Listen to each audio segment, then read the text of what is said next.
வா, மருந்து போட்டு விடுறேன்.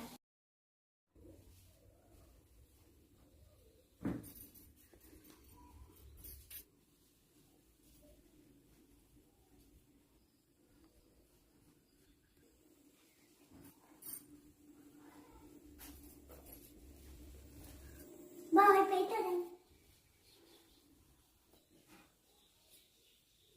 பிஸ்மில்லாஹ் தவக்கல்து அல்லாஹ்.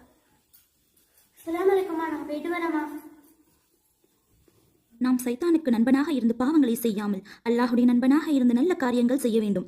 அல்லாஹுடைய கோபத்திற்கு ஆளாகாமல் அல்லாஹுடைய பொருத்தத்தை அடையக்கூடிய நல்ல அமல்களை செய்து சொர்க்கத்தில் அல்லாஹுவை சந்திக்கக்கூடிய பாக்கியத்தை அல்லாஹ் ரப்பல் ஆலமீன் அனைவருக்கும் தந்தருள்வான்.